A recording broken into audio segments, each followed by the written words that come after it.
야곱의 12아들 중에서 요셉은 형들의 미움을 받아서 애굽으로 팔려갔습니다. 그런데 그 사건이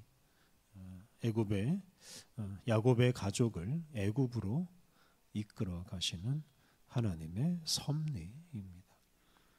창세기 37장 이후에 나오는 이 요셉 이야기는 이스라엘 민족이 애굽에서 살게 된 그 사연과 계기에 대해서 말합니다. 창세기 15장 13절을 보면 하나님께서 아브라함에게 그의 후손이 이방에서 계기되어 400년간 살게 될 것이라고 말씀하셨습니다. 그 말씀이 이제 오늘 읽은 이 42장부터 실현되기 시작합니다. 그래서 창세기 42장 이후 말씀은 야곱과 그의 아들들 후손들이 애굽으로 가서 애굽에 정착하는 이야기입니다. 오늘 본문은 가나안 땅에 살던 요셉의 형들이 곡식을 구하려고 애굽으로 왔다가 총리가 된 요셉을 만나는 이야기입니다. 1절과 2절 말씀, 그때의 야곱이 애굽에 곡식이 있음을 보고 아들들에게 이르되 너희는 어찌하여 서로 바라보고만 있느냐. 야곱이 또 이르되 내가 들은즉 저 애굽에 곡식이 있다 하니 너희는 그리로 가서 거기서 우리를 위하여 사오라. 그러면 우리가 살고 죽지 아니하리라 하매. 우리가 그동안 묵상한 대로 요셉은 7년 동안 풍년이 들고 이후에 7년간 흉년이 들 것이라고 예고했습니다. 그 말대로 7년 흉년과 7년 풍년과 7년 흉년이 애굽뿐만 아니라 애굽 주변 나라까지 일어났습니다.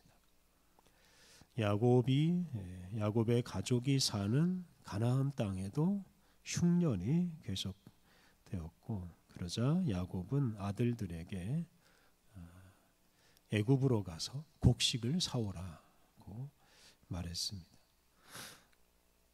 3절과 4절, 요셉의 형 10사람이 애굽에서 곡식을 사려고 내려갔으나 야곱이 요셉의 아우 베냐민은 그의 형들과 함께 보내지 아니하였으니 이는 그의 생각에 재난이 그에게 미칠까 두려워함이었더라. 요셉의 형들이 애굽으로 갈 때 그들의 아버지 야곱은 막내 아들 베냐민은 보내지 않았습니다. 야곱은 베냐민에게 재난이 미치는 것을 두려워했습니다. 야곱에게 부인이 4명 있었는데 그 중에 라헬이라는 부인을 통해 요셉과 베냐민 2 아들을 얻었는데 야곱은 이 2 아들을 특별히 사랑했습니다. 그런데 이미 요셉은 잃었다고 생각하고 베냐민만은 잃고 싶어 하지 않았습니다. 5절과 6절, 이스라엘의 아들들이 양식 사러 간 자 중에 있으니 가나안 땅에 기근이 있음이라. 때에 요셉이 나라의 총리로서 그 땅 모든 백성에게 곡식을 팔더니 요셉의 형들이 와서 그 앞에서 땅에 엎드려 절하매. 이스라엘의 아들들, 즉 요셉의 형들이 양식을 사러 애굽에 갑니다. 그리고 애굽에서 총리 요셉을 만납니다. 이렇게 형들과 요셉의 만남 이야기가 오늘 본문 뒤로 아주 길게 전개됩니다. 이것은 요셉과 요셉의 형들이 화해하는 과정이기도 합니다.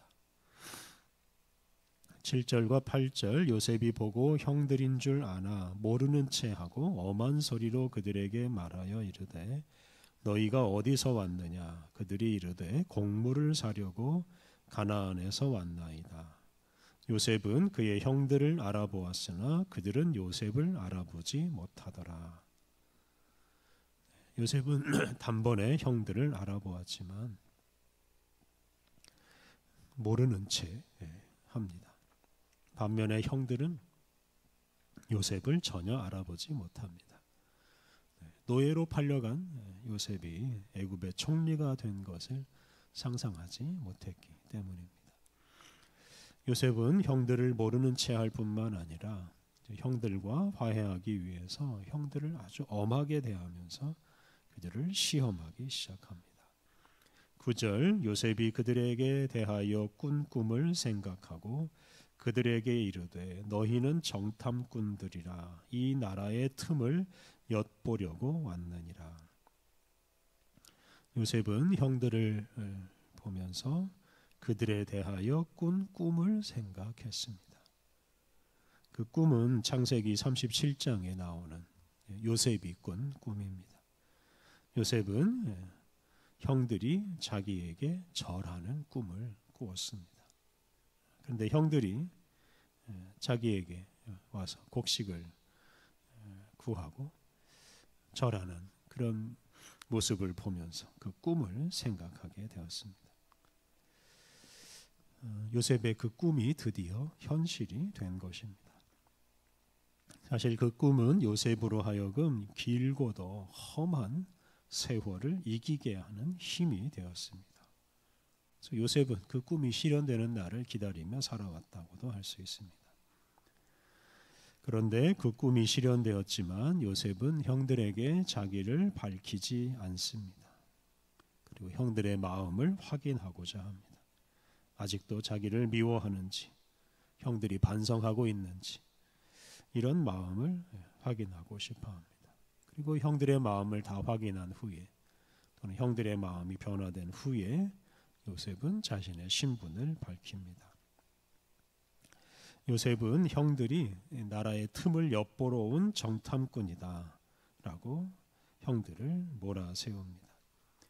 그러자 형들이 자신들에 대해서 변명합니다. 10절과 11절 그들이 그에게 이르되 내 주여 아니니이다.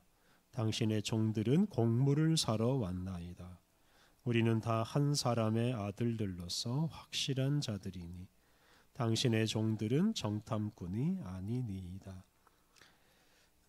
요셉의 형들은 자신들은 한 아버지의 아들들로서 단지 곡물을 사러 온 사람들이다라고 말했습니다. 자신들의 아버지가 한 사람이라고 말한 것은 한 집안 사람 전체가 정탐꾼이 되는 일은 없다 하는 뜻으로 하는 말입니다. 하지만 요셉은 계속해서 그들을 정탐꾼으로 몰아세웁니다. 이렇게 요셉이 계속 의심하자 요셉의 형들은 자기들을 변호하기 위해서 집안 이야기를 자세하게 하기 시작합니다. 13절 그들이 이르되 당신의 종 우리들은 12 형제로서 가나안 땅 한 사람의 아들들이라. 막내 아들은 오늘 아버지와 함께 있고 또 하나는 없어졌나이다. 요셉의 형들은 자기들의 형제가 모두 12인데 그들과 함께 하지 않은 2 형제가 있다고 했습니다. 하나는 없어졌고 즉 요셉은 없어졌고 다른 형제 베냐민은 집에 있다고 했습니다. 이렇게 막내 아들 이야기가 나오자 요셉은 그 집에 있는 막내 베냐민을 데리고 와서 자신들의 말의 진실함을 입증하라고 하였습니다. 15절 말씀 너희는 이같이 하여 너희 진실함을 증명할 것이라. 바로의 생명으로 맹세하노니 너희 막내 아우가 여기 오지 아니하면 너희가 여기서 나가지 못하리라. 이렇게 막내 베냐민을 데려와서 그들이 모두 한 아버지의 아들임을 입증하고 그를 통해서 정탐꾼이 아니라는 것을 입증하라고 하였습니다. 그리고 그렇게 하지 않으면 집에 돌아가지 못한다고 하였습니다. 16절 17절 너희 중 하나를 보내어 너희 아우를 데려오게 하고 너희는 갇히어 있으라. 내가 너희의 말을 시험하여 너희 중에 진실이 있는지 보리라.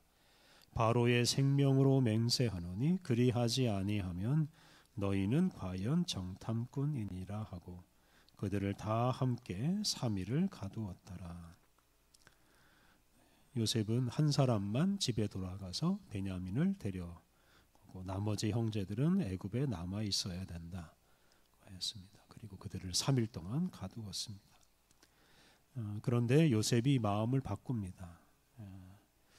아마도 곡식을 기다리고 있는 아버지와 동생을 생각하였을 것입니다. 그래서 18절부터 20절을 보면 한 사람만 남고 나머지 형제들은 곡식을 가지고 가서 집안의 굶주림을 구하라고 하였습니다. 그리고 막내 아우를 반드시 다시 데리고 와서 정탐꾼이 아니라는 것을 입증하라고 하였습니다. 요셉의 형들은 요셉을 노예 상인에게 팔아 넘긴 후에 다시는 요셉을 만나지 못할 것이라고 생각했을 것입니다. 또 그들이 요셉을 팔아 넘긴 일이나 그것을 아버지에게 속인 일도 밝혀지지 않고 그냥 그대로 묻힐 것이라고 생각했을 것입니다. 요셉이 꾼 꿈도 그냥 헛된 꿈이 될 것이라고 생각했을 것입니다. 요셉의 형들은 형제간의 싸움, 아버지와의 불신 이런 문제를 오랫동안 방치하면서 그냥 해결하지 않았습니다. 사실 그것을 해결하지 않고 그냥 영원히 감추려고만 했습니다. 하지만 그들의 생각대로 되지 않았습니다. 하나님의 섭리로 요셉이나 요셉의 형들은 그동안 묵혀두었던 문제를 해결해야 하는 시간을 맞이하였습니다. 요셉의 형들 입장에서는 그동안 감추어 두었던 문제를 다시 꺼내고 해결하는 것은 참 어렵고 두려운 일이었을 것입니다. 그렇다고 회피할 수도 없습니다. 해결하지 않으면 집안 전체가 굶어 죽을 수도 있기 때문입니다. 그래서 결국 요셉과 요셉의 형들은 그동안 묵혀두었던 문제를 해결합니다. 그로써 집안의 갈등이 해소되고 야곱의 집안이 이스라엘 민족의 기초를 이루게 됩니다. 우리의 삶에서 일어난 여러 가지 문제, 갈등을 우리가 방치하지 않아야 합니다. 불편하고 힘들더라도 그 문제를 끄집어내고 대면하고 해결해야 합니다. 그래야만 더 좋은 가정, 더 좋은 공동체를 이루어 갈 수 있습니다. 2025년이 다 가기 전에 용기를 내어서 묵혀두었던 여러 가지 문제를 드러내고 직면하고 사람들을 만나서 함께 해결해 나가시기를 바랍니다. 우리 함께 기도하겠습니다. 하나님, 인간관계에서 일어나는 여러 가지 불편한 일들을 회피하거나 무시하지 않게 하옵소서. 주님은 우리가 갈등을 해결함으로써 서로 하나가 되고 더 사랑스러운 공동체를 만들어 주님의 뜻을 이루시기를 원하시오니 우리가 서로 만나 갈등을 직면하고 서로 용서하고 화해함으로 사랑으로 하나가 되는 아름다운 공동체를 이루어 가게 하옵소서. 은혜가 풍성하신 아버지 하나님, 우리에게 새날을 주시니 감사합니다. 우리의 마음을 새롭게 하여 오늘도 우리에게 주어지는 모든 순간을 감사하고 기뻐하며 맞이하게 하옵소서. 모든 일에 충성하며 모든 사람을 사랑하게 하옵소서. 오늘 모든 일정을 주님께 의탁하오며 예수님의 이름으로 기도드립니다. 아멘.